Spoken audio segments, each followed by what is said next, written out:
Baví vás to? Jo. Máte z toho nějaké výdělek nebo tak? Mám 3 koruny. 3 koruny? Na flasce? Jo.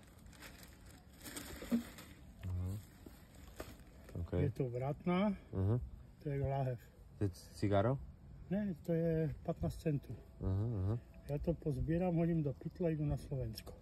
No tak, v Chorvatsku nebo Slovensko, no. No máte 10 láhví, šitých a máte 1,5 eura. Jo. A máte víc jak za láhev. OK. Je tak zajímá, kurva, to tak jako sbírá, no. Flášky nebo tak. Se to nevyplatí. Nevyplatí, že? Z 10. Musíte mít ze 3 nebo 5 pytlu a... Kuříte, nekuříte? Nekuřím. Nekuříte. Že jsem se nenaučil. Chápu. Tak. Chcete pomoct sbírat nebo tak? Ne, já to len... Tu vyšel jsou 2 a jdu pryč. Už konec. Ne, tako půjdu k další. A to byste se divili, kolik nás sbíráte. Jo, nás sbíráte, já vím, že jo. Můžu šéfe s váma sbírat? Ne. Já vám pomůžu. Ne, třeba pomoct, já si poradím sám. Jo, ty tam sbíráte, to ty láhve. Já ji po zemi, kdy najdu, zvednu a... Já vám posvítím? Ne, já mám. Já vím, že jo. Já mám všechno. Máte dobrou baterku. No. Jo. Já mám všechno.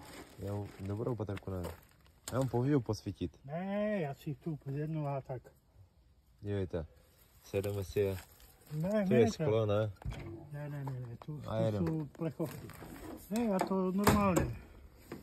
Aha, jedem, že? Já si jednu ruku. Tak, a dívejte. Aha.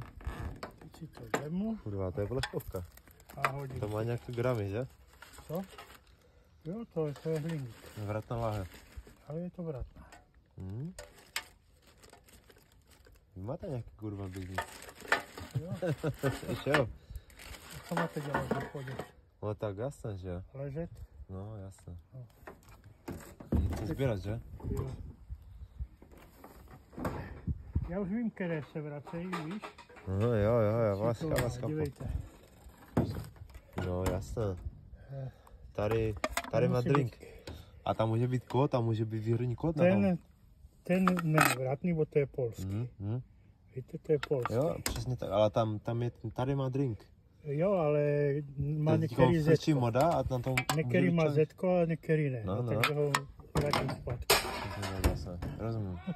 No. Jo, rozumím.